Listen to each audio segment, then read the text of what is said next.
4 en esta mañana y vamos a terminar lo que empezamos, que es, esto vamos a hacer una clase corta porque solo voy a terminar la historia de los bautistas particulares, esta segunda parte. Entonces, hemos visto que los bautistas escriben las confesiones de fe con un propósito muy definido. Cuando uno sabe cuál es el propósito por el que alguien hace algo, uno puede entender ciertos detalles. ¿Por qué la confesión no fue tan estricta en tal cosa? Es que ese no era su propósito. Su propósito no era decir, miren lo diferentes que somos, sino su propósito era decir, miren que somos iguales a ustedes. Entonces, cuando uno entiende eso, no trata de buscar en la confesión de fe el distintivo racista de los bautistas, no encuentra eso. Incluso en los temas más puntuales, como la iglesia, uno encuentra misericordia, aun cuando es bien distintivo, como nuestra doctrina de la iglesia, pero en otros temas es abierto y no tiene problema en que un presbiteriano diga, yo creo lo mismo, porque precisamente esa es la intención, que nadie piense, nosotros somos un grupo radical, nuevo, distinto, no somos como ustedes, sino todo lo contrario. Nosotros somos como ustedes, acéptenos. Esa es la idea. Ahora, alguien puede preguntarse, ¿cuál es la razón por la cual hacen una segunda confesión de fe si ya tenían la primera? Bueno, hay algunas razones que tienen que ver con un contexto de la circunstancia que ellos vivían. Quiero que se pongan conmigo en esos días. Estamos hablando de un tiempo donde la imprenta ya está, pero no está funcionando tan bien. Está recién desarrollándose toda esta tecnología y por esa causa el imprimir algo era difícil, era costoso, se tiraba una tira de cosas y luego simplemente se paraba. Y por eso es que ciertos documentos simplemente dejaban de existir, porque no se volvían a imprimir. Entonces no era como hoy, que le podemos sacar copias a algo y simplemente eso se mantiene. Habían documentos que literalmente se extinguían, porque ya no había más copias. Y eso fue lo que pasó con la primera confesión de fe. Eran solo 7 iglesias. Eso involucra, digamos que por cada iglesia habían 100 personas, por decir algo. No involucraba más de 500 personas. 1000 personas, no había más que eso. Entonces las copias eran copias limitadas. Llegó un momento donde simplemente ya nadie podía encontrar una copia de la primera confesión de fe. ¿Qué creen los bautistas? Comenzamos a perder el propósito porque ya no podemos demostrar que creemos, porque nuestra confesión dejó de estar en circulación. Entonces, la manera más fácil de hacerlo era volviendo a hacer una confesión de fe, pero esta vez ya no usando la primera, sino hoy que se ha actualizado, por decir así, el mundo reformado, la confesión que estaba de moda o la más importante era la confesión de Westminster. Entonces ellos dijeron, tenemos que usar esa confesión de fe para poder tener una base que diga algo con respecto a lo que nosotros somos. Así que utilizaron esa confesión de fe y comenzaron a hacerle revisiones, utilizando la de Savoy, que ya era una revisión de esa confesión de fe, y eso es lo que nosotros recibimos como la segunda confesión de Londres. Muy bien, quiero leer la parte que tenemos aquí en la página 35 con respecto a los orígenes de la segunda confesión de Londres. Y les pido que presten mucha atención. Con base a la información disponible, es imposible determinar con precisión los orígenes de la segunda confesión de Londres. Hay, sin embargo, algunos indicios que nos ayudan a reducir el campo. La primera referencia que conocemos a la confesión se encuentra en el libro manuscrito de la iglesia de Petty France en Londres. El 26 de agosto de 1677, esa es la fecha que dice ahí, dice lo siguiente: se acordó que una confesión de fe con su respectivo apéndice, habiendo sido leída y considerada por los hermanos, debe ser publicada. Fíjense, la primera vez que se habla de una confesión de fe aparece, y miren el detalle, aparece en un libro de iglesia. ¿Ustedes saben qué es eso? Normalmente los pastores llevaban las crónicas de lo que sucedía en una iglesia, escribiendo lo que se vivía día tras día. Las decisiones que se tomaban, la forma de cómo se aplicaba la disciplina en ciertos casos. Es muy interesante. Una de las formas que nosotros utilizamos cuando hacemos investigación para poder saber cómo hacían ellos la disciplina eclesiástica, o cómo se ordenaba un anciano al ministerio, o qué era lo que hacían los diáconos en la iglesia, mucho de lo que se utiliza no es escritos hechos por eruditos, sino la vivencia diaria de las iglesias que mantenían estos libros de iglesias. Hay algunos museos todavía en Inglaterra que conservan estos libros de cuero donde estaba la letra del pastor contando lo que sucedía en la iglesia, las disciplinas, las celebraciones o las decisiones que se tomaban. Y en ese caso, esto es lo que aparece en el libro de una iglesia que quedaba ubicada en el sector de Petty France, en Londres. Decía, se acordó hacer una confesión de fe con su respectivo apéndice y debe ser publicada. Es la primera vez que aparece. ¿Y cuándo aparece eso? El 26 de agosto de 1677. Joseph, ¿cómo se pronuncia eso, Will? Sí, y sonaría americano. Joseph Finn, el historiador bautista inglés de principios del siglo XIX, tomó esto para implicar que la confesión se originó en la iglesia de la calle Petty France. Y esto es probablemente una suposición acertada. Esta iglesia fue una de las 7 iglesias originales de Londres, habiendo sido beneficiada del ministerio de Edward Harrison durante muchos años. En 1675, Nehemiah Cox y William Collins, 2 hombres de inmensa importancia para la iglesia de los bautistas particulares, fueron ordenados como copastores el mismo día. ¿Dónde creen ustedes que se sabe que en el año 1675 William Collins y Nehemiah Cox fueron ordenados al ministerio como pastores? ¿De dónde creen que se sacó esa historia o esa fecha? En los libros de iglesia. El día de hoy fueron ordenados al ministerio los hermanos y así es como se guardaban las memorias. Eso, por cierto, quiero animarlos. Es una linda costumbre.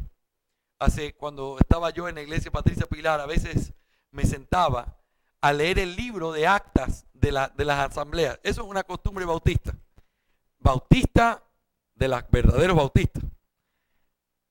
Yo leía ese libro, pastor de la iglesia, y yo leía mis palabras hace 10 años, cuando yo era un adolescente y había una reunión de miembros, y el hermano Jorge Rodríguez, hijo de Eduardo Rodríguez, hizo tal apelación. Y yo dije, ve, y aparecían mis palabras registradas en el libro del acta de la iglesia.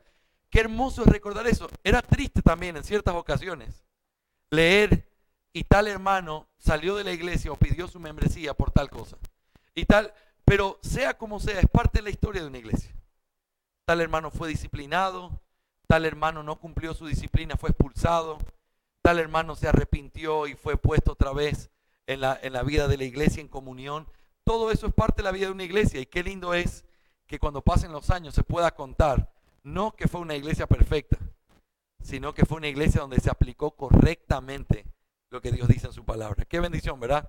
Y eso es de donde tenemos muchos los registros históricos el día de hoy. Crónicas de una iglesia, exactamente. Solo que eso suena como libro de ciencia ficción. Crónicas de una iglesia anunciada. Bueno, una bitácora, un libro, normalmente le llamaban church book, libro de iglesia.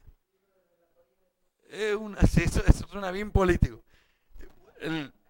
El libro de las crónicas, eso suena panfleto de los 1600. Libro de las crónicas de una humilde iglesia ubicada en la ciudadela del Pacífico, en la ciudad de Mante. Una cosa así, algo así sería. Muy bien, señores, no se distraigan, vamos a concentrarnos. Nehemiah Cox fue el hijo de Benjamin Cox, uno de los grandes líderes entre los bautistas particulares. Él era un médico muy calificado, experto en latín, griego y hebreo. No dice que sabía, experto. Y un teólogo exigente.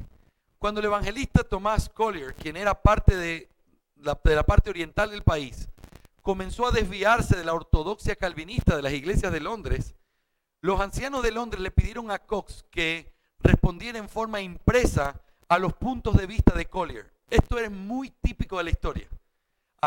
Esta historia de Tomás Collier es importante. Era un hombre que era un enviado de las iglesias bautistas de Londres a fundar iglesias en diferentes partes fuera de la ciudad. Pero se torció Collier y comenzó a enseñar doctrina falsa. Como él era reconocido o conectado con las iglesias bautistas, comenzaron a pensar que eso era lo que los bautistas decían. Es decir, si Collier lo decía, eso deben creer los bautistas. Y Collier hizo una confesión de fe antes de esta confesión de fe. Es decir, lo que él estaba haciendo era destruir lo que los bautistas habían construido, diciendo, somos una iglesia ortodoxa. Los ancianos de las iglesias se reúnen y lo llaman a Nehemías Cox para que hiciera un documento en el cual argumentara en contra de las posiciones de Collier, demostrando que esa no era la posición de los bautistas particulares. ¿Por qué se cree que Nehemías Cox fue quien editó la Confesión de Fe Bautista? Por este tipo de cosas. Porque era un hombre joven en comparación con otros, pero que tenía una capacidad para escribir y argumentar que hizo que sea un cristiano muy prominente entre los bautistas particulares. Si tuviéramos que preguntarnos quién habrá hecho la edición de la Confesión de Fe, si tuviéramos que responder en base a capacidad en la parte providencial de Dios, diríamos, tuvo que haber sido Nehemías Cox. Y eso es a lo que los historiadores han llegado como conclusión. Fue Nehemías Cox, porque no es casualidad que en su iglesia, donde él era pastor, es donde aparece por primera vez el hecho de que se pusieron de acuerdo las iglesias de Londres para poder publicar una confesión de fe. ¿Me hago entender? Así es como van conectando esa historia. Así que él escribió Vindiciae Veritatis, o una confutación a las herejías y los tremendos errores afirmados por Tomás Collier. El libro es una expresión muy poderosa de la doctrina reformada.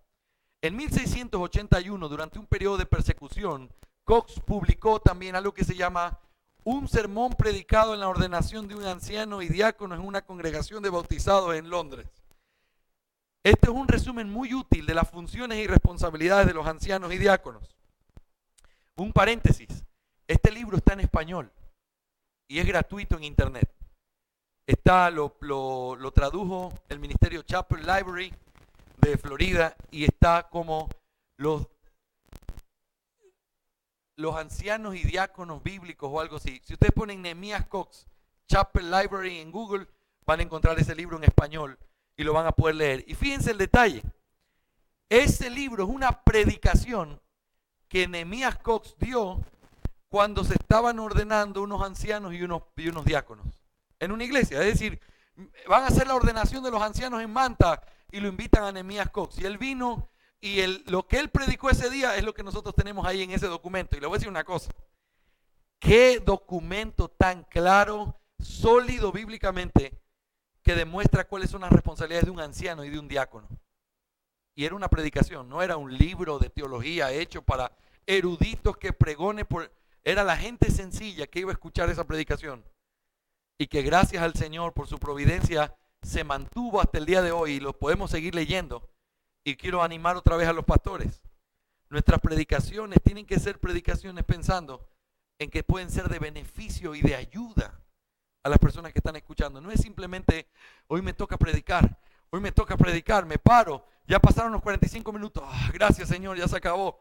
No es así como uno tiene que mirar la predicación. Y si tú la miras así, tienes que pensar seriamente si realmente el Señor te está llamando. La predicación es la herramienta que Dios le da al pastor para formar la iglesia. Y le damos gracias a Dios por estos pastores que también son nuestros pastores, porque nos enseñan por medio de lo que escribieron en otro tiempo. Muy bien, también Cox publicó un discurso de los pactos que Dios hizo con los hombres antes de la ley. Y se dijo de Cox que él era un gran teólogo eminente en todo tipo de aprendizaje. Eso fue lo que se dijo de él. Con respecto al copastor de Cox, William Collins, recibió una esmerada educación, graduándose, teniendo un grado en la universidad y viajando alrededor de Europa antes de su llamado a servir en la iglesia de Petit France. La estima en la que le tenían los hermanos puede observarse por el hecho de que la Asamblea General le solicitó a él que elaborara un catecismo, y también en la fuerza de esta declaración de Joseph Ivimy. Le voy a decir de diferente manera, capaz que alguna vez le atino. Ivimy.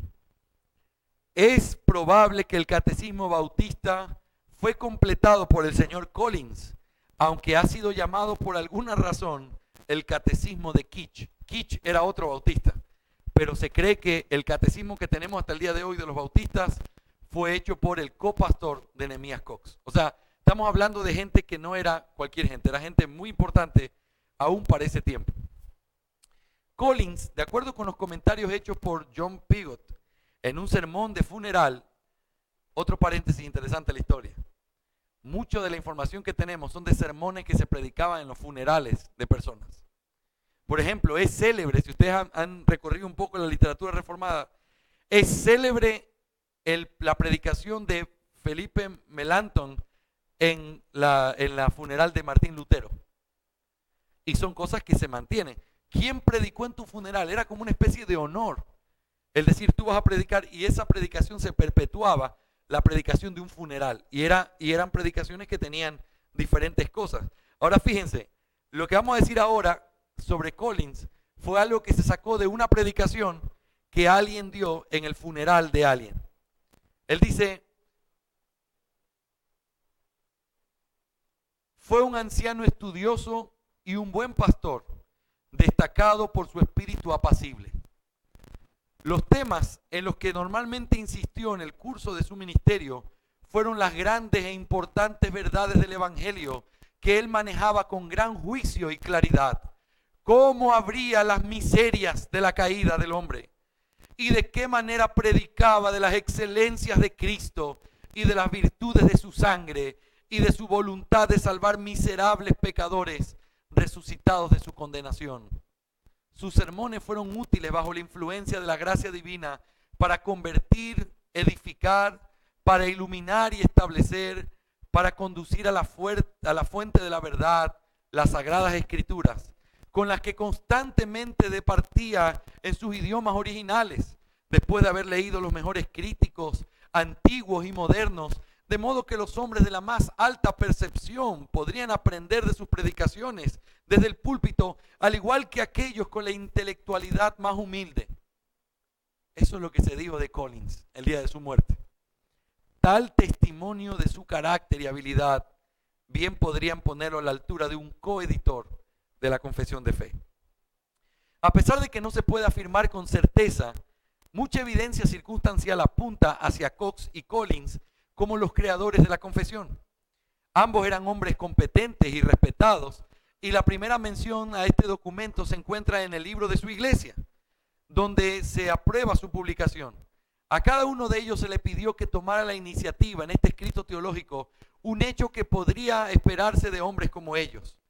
Hasta que se encuentre otra evidencia, esto parece ser el escenario más probable para el origen de la confesión de fe. Así que la confesión de fe, entonces, según lo que se ha dicho, fue editada por Nehemías Cox, William Collins, dos bautistas particulares muy célebres, y es probable que se haya hecho en la iglesia de Petit France, que es la iglesia una de las iglesias bautistas particulares de Londres. La confesión se convirtió rápidamente en el estándar de la ortodoxia en las iglesias. Cuando la segunda confesión de Londres fue publicada inicialmente en 1677, su portada indicaba que contenía la opinión de muchas congregaciones de cristianos en Londres y en el país. Es probablemente imposible determinar el número o incluso la cantidad de la mayoría de estas muchas congregaciones a las que se refiere. Sin embargo, hay algunos indicios de su aceptación en la época de 1680. Mientras su camino dentro de la literatura de la época y fue utilizado como una prueba de la ortodoxia, la utilización de la confesión como un estándar doctrinal se demuestra por un incidente en la vida de la iglesia de Broadmill en Bristol. Eso de ahí lo vamos a dejar para que ustedes lo puedan leer después, en lo cual eso se hace. Quiero concluir esta clase, que les dije que era una clase corta, diciendo lo siguiente: ¿hay alguna distinción entre la primera y la segunda confesión de fe? Doctrinalmente hablando, la respuesta es no. ¿Y por qué sabemos que no? En primer lugar, porque al compararlas doctrinalmente se dan cuenta que es lo mismo. Seguían creyendo el mismo tipo de gobierno, el mismo tipo de bautismo, el mismo tipo de convicciones sobre las doctrinas importantes, todo era lo mismo. Pero también nosotros encontramos que lo único que fue distinto fue la base que utilizaron para tratar de ganar un poco de espacio entre los círculos reformados que habían en esa época. También sabemos que no es diferente porque mucho del lenguaje que se utilizó en la segunda confesión de fe está citando la primera confesión de fe. Entonces nos damos cuenta que es la misma fe, solamente que tuvo que ser presentada en dos contextos distintos, dos momentos distintos, pero esto es lo importante, con el mismo propósito. ¿Para qué se presentó esa confesión de fe? Para demostrar que era lo que ellos creían y que ellos no eran una secta nueva ni de cosas raras, eran cristianos ortodoxos que estaban predicando la verdad del Señor. ¿Qué cosa? Sí, por supuesto, eso es bien interesante. En el 77 ellos hacen o editan la confesión de fe. Pero ¿por qué le dicen la del 89? ¿Por qué? Porque en el 89 recién se hizo el edicto de tolerancia en el cual se permitió libertad de culto en Inglaterra. Antes de eso ellos estaban perseguidos, ni siquiera se pudieron reunir. Eran muchas iglesias, pero la petición fue, por favor, hagan esta confesión. Ellos la hicieron, las iglesias la aceptaron, pero no es que se reunieron como un gran concilio para... En la primera reunión que pudieron hacer fue en el año 1689. Y lo hicieron ahí precisamente porque había la oportunidad de reunirse libremente sin la persecución de parte de la iglesia anglicana o católica o presbiteriana también. ¿Sí? Hermanos, quisiera que dejemos unos minutos para preguntas y respuestas porque esto es bien importante y quiero saber si tienen algunas cosas ahí. Muy bien, Alex.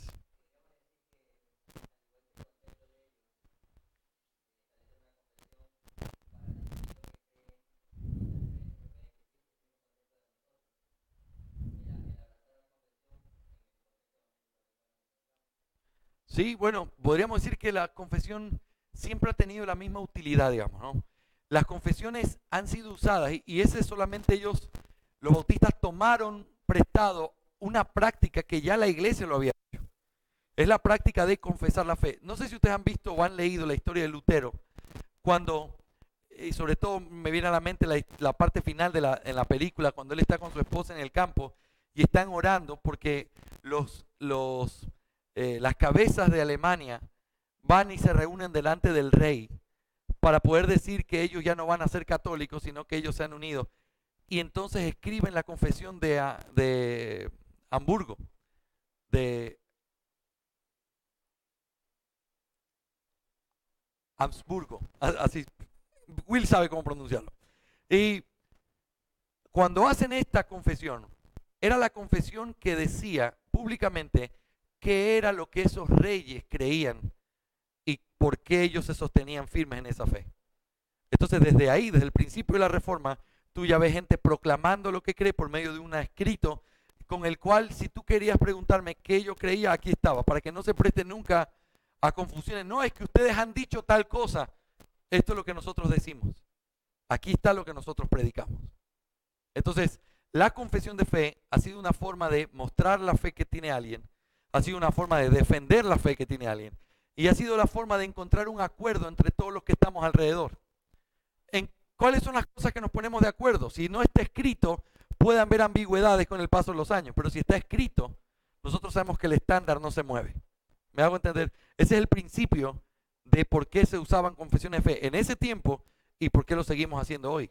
Cuando alguien dice, es que ustedes andan con esas confesiones de hombres, muy bien, aquí está mi confesión, léela y donde tú encuentres que algo es de hombres, por favor dímelo porque yo no quiero creer eso.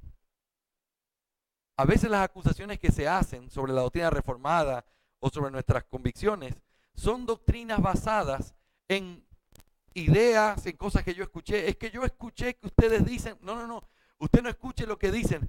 Si usted me escuchó a mí decir, hablemos. Y si quiere saber qué creo sin escucharme, aquí está escrito, revíselo. Y eso es lo que hace que haya una claridad en lo que nosotros creemos. ¿Me hago entender? Fue útil antes, sigue siendo útil hoy, definitivamente. Muy bien, aquí, de ahí a allá y de ahí a allá.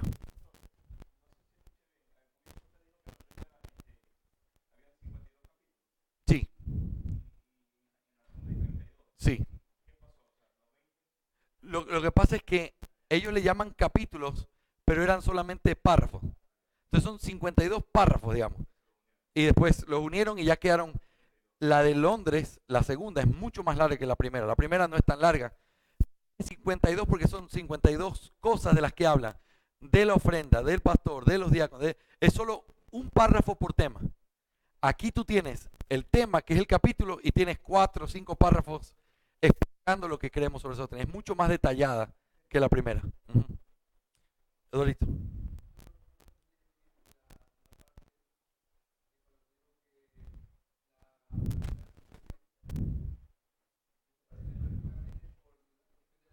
Sí.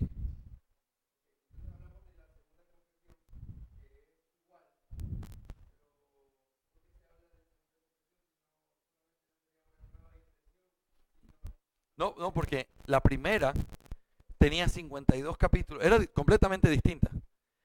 A lo que yo digo que es igual es la doctrina, es la misma. Pero hay un documento que se llama Primera Confesión Bautista de Londres, que tienes 52 párrafos que se llaman capítulos. Está firmada por 7 iglesias y donde ahí te presentan las doctrinas como ellos las creían, las sostenían. Cuando se hace la segunda, el formato es completamente distinto. El formato que usan es la Confesión de Westminster, pero ingresada muchas de estas frases dentro de esa plantilla, por decirlo así. Y entonces lo que tú tienes es una confesión completamente nueva en su formato, pero doctrinalmente igual. Entonces por eso le llaman la segunda confesión de Londres. La primera, no, la primera es bautista. Cuando hablo de presbiteriano,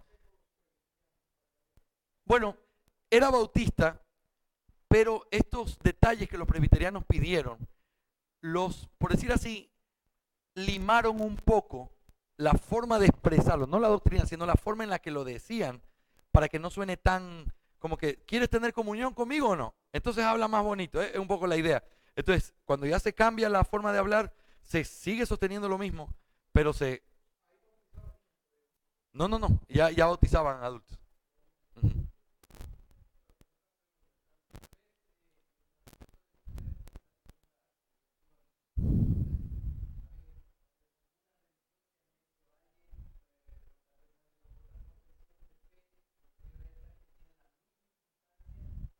Bueno, ninguna tiene la importancia que tiene la segunda confesión de Londres, debido al patrón que utilizaron, así como no hay ninguna confesión más importante que la de Westminster para los presbiterianos, no hay ninguna más importante para los bautistas particulares por la plataforma que tiene. Cuando los bautistas, esto sucedió en Europa, cuando los bautistas se van para Estados Unidos, llegan con los peregrinos, etcétera, y se fundan iglesias bautistas particulares, ellos crean una asociación, y la histórica, la primera es la Asociación de Iglesias Bautistas Particulares de Filadelfia. Ellos toman la misma confesión de Londres, pero le aumentan 2 capítulos. El uno es sobre la imposición de manos como parte de las ordenanzas de la iglesia, y la segunda es con respecto al canto congregacional. ¿Se acuerdan que les mencioné esto? Ya había pasado la controversia y en Estados Unidos ellos aceptaron que sí se podía cantar durante el culto. Por eso parte de la herencia bautista americana son los preciosos himnos que tenemos. Y entonces eso es producto de que ellos abrazaron desde el principio el hecho de decir, nosotros sí vamos a hacerlo. Entonces se hizo esa revisión, pero algunos no estuvieron de acuerdo con el hecho de la imposición de manos como una ordenanza, sino que eso se cree que es directamente un tema ministerial cuando uno está enviando hombres o cuando uno está ordenando pastores o diáconos, no como una práctica común de la iglesia. Entonces, por esa razón la de Filadelfia quedó ahí en Estados Unidos. Fue muy importante, pero era importante porque era la versión americana de la confesión inglesa. Ahora, más adelante en la historia, los bautistas comenzaron a tener diferentes movimientos. Yo tuve el privilegio, hace unos 2 años atrás, de recibir la clase de los bautistas, y él hizo mucho énfasis en América, con uno de los doctores en teología que se consideran las eminencias más importantes en la historia bautista en el mundo. Y este hombre explicaba cómo la iglesia bautista comenzó a encontrar ciertas cosas debido también a presiones que ellos vivían. Comenzaron a tratar de diluir un poco ciertas cosas por causa de la presión presbiteriana o por causa de la presión de estar en un nuevo mundo, ya no tenían necesidad de ser tan específicos porque ya había libertad, por ejemplo. Entonces todas esas cosas fueron, y hay una confesión que se llama la Confesión de New Hampshire. Esa confesión, no recuerdo ahora cuándo fue, pero fue en el año 1800. Es la siguiente confesión conocida como una confesión importante. Ella fue completamente americana, pero es una confesión más breve y que, aunque es calvinista en su enseñanza o particular, no es tan específica como la nuestra. Entonces, por ejemplo, la iglesia del pastor Mark Dever, del Ministerio 9 Marcas, ellos abrazan esa confesión de fe, la confesión de New Hampshire. ¿Por qué? Porque ellos dicen, la de Londres es muy larga, esta de aquí es un poco más práctica, pero la doctrina es básicamente la misma, aunque un poquito menos calvinista, digamos, aunque sigue siendo calvinista, es menos explícita en ciertas cosas. Y de ahí la otra gran confesión que se hizo fue la de fe y mensaje, la confesión bautista de la Convención del Sur, que se firmó creo en el año 2000, si no me equivoco. Esta fue una confesión, esta confesión ya es, a mi entender, un poco ambigua. Ya no es, ya no pone, tú puedes ser arminiano o calvinista y tú puedes sostener esa confesión de fe. Automáticamente ya no tiene las líneas o el propósito que tiene una confesión de fe. Entonces, por esa razón, cuando se revivió, por decir así, el buscar la escritura y entender el bautismo, la iglesia bautista reformadas, no se volvió a la confesión de Filadelfia, sino directamente a la segunda confesión de Londres. Hoy por hoy, yo he conocido en mi peregrinar cristiano iglesias que abrazan la primera confesión de fe. Eso es bien interesante. Nosotros somos bautistas reformados de la primera confesión de fe. No sé cuál es la diferencia, pero ellos la tienen. Y ellos dicen que esa es, creo que se sienten más puros, porque como que no fueron parte de el imperio de la maldad de los westminsterianos. Entonces ellos...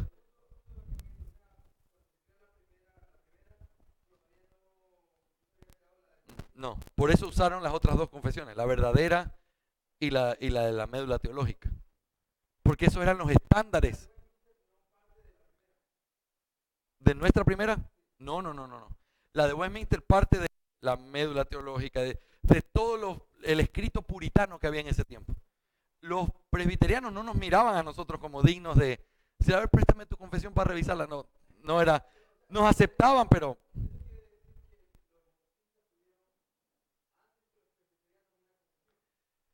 Escrita así, como un grupo, digamos, pero siempre hubo confesiones presbiterianas, pero tú tienes los escritos de Lutero, de Calvino, tienes a Knox, tienes que son muy antiguos y que todos tenían tendencias paedobautistas y un concepto de iglesia nacional. Entonces, en ese sentido, nosotros fuimos la novedad, por decir así. Ellos ya estaban establecidos, por eso las iglesias eran así. Los bautistas con iglesias independientes y con bautismo de creyentes, eso sí era raro. Entonces, por eso tuvieron que escribir la confesión utilizando lo que ellos ya tenían para decir, miren, si ven esto, sí, es igualito, ¿verdad? Sí, bueno, justo en este párrafo cambiamos esto, solo eso cambia. Pero si ven, en todo esto somos iguales. Esa es un poco la idea de usar ese reflejo de lo que ya había versus lo que ellos estaban tratando de enseñar. Esa es la clave. Aline, allá.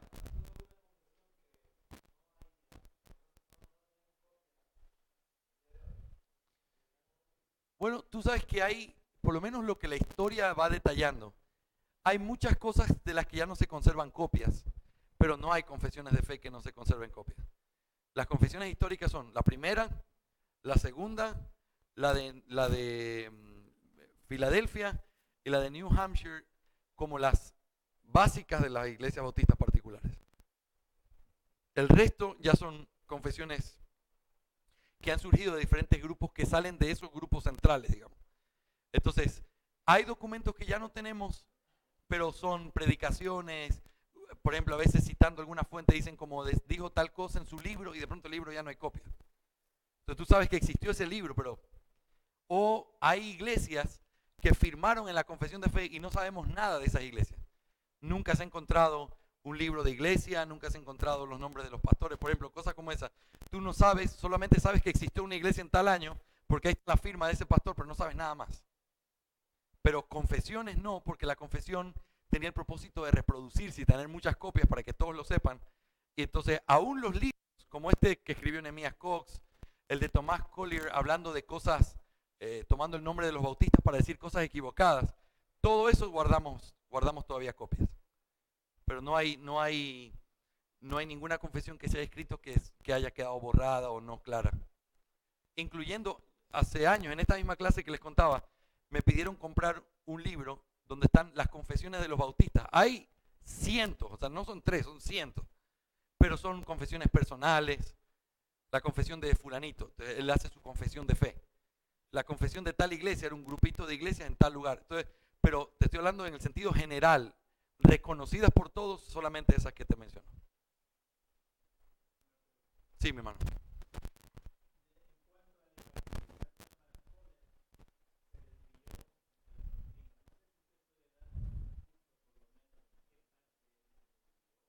Sí, claro. Bueno, básicamente él comenzó a enseñar la justificación de una manera equivocada.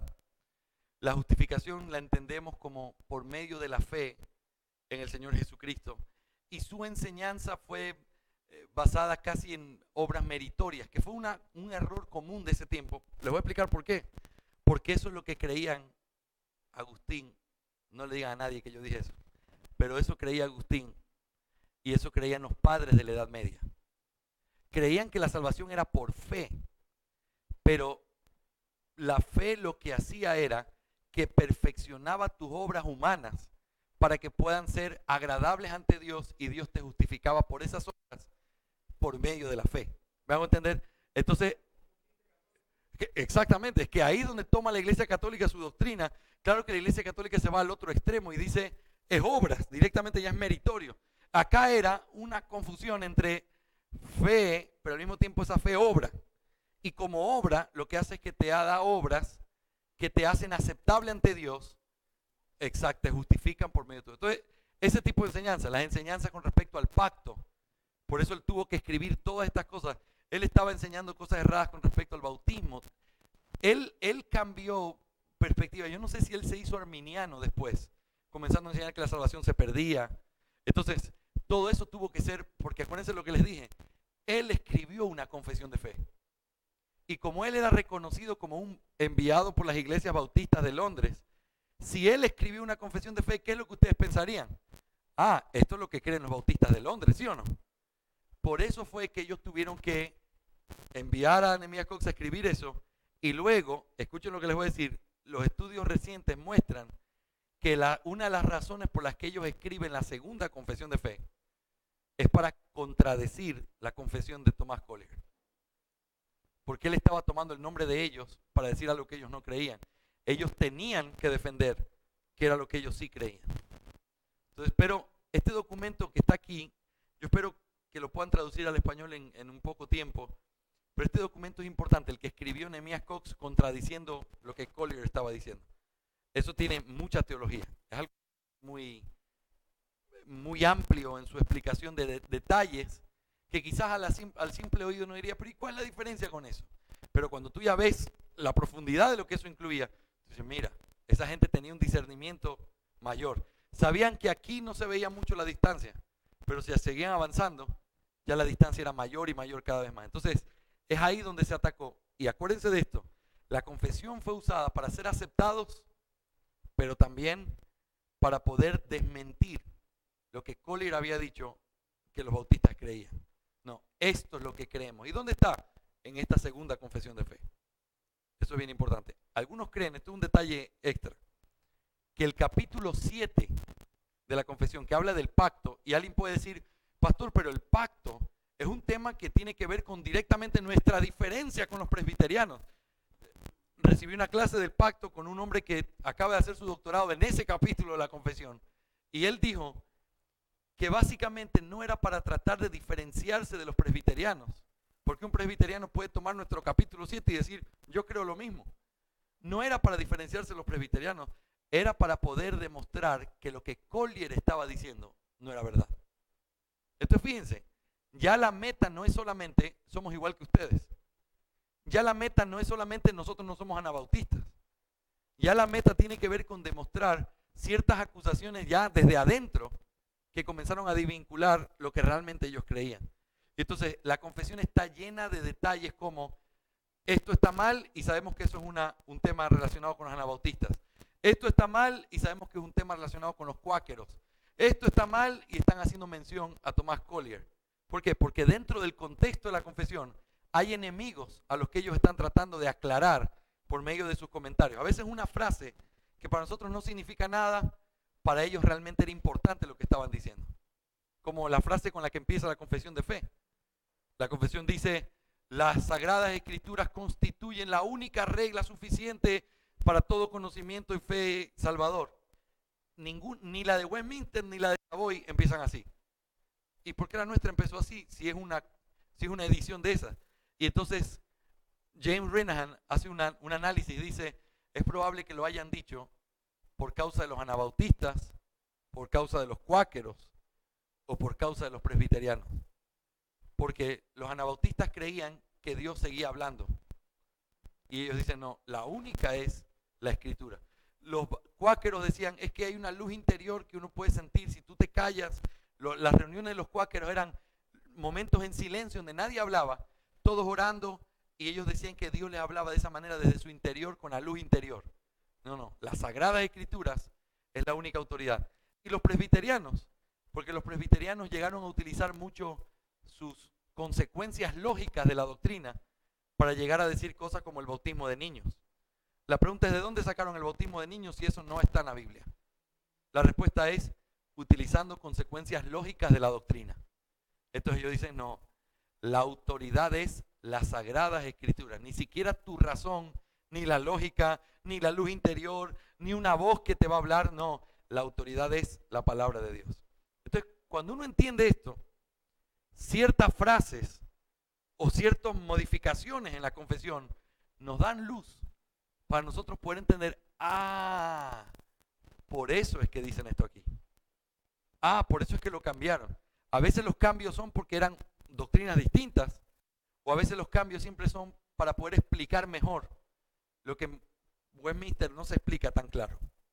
¿Me hago entender? Esos son detalles que ya los vamos a mirar en nuestra siguiente hora. Quiero saber si alguien más tiene alguna pregunta, mis hermanos. O concluimos esta clase. ¿Amén? ¿Ninguna pregunta o amén tienen hambre? Muy bien, vamos a parar aquí. Mi hermano Juanito, ¿cómo estamos con...? ¿Listo? ¡Qué belleza! Esto, pero está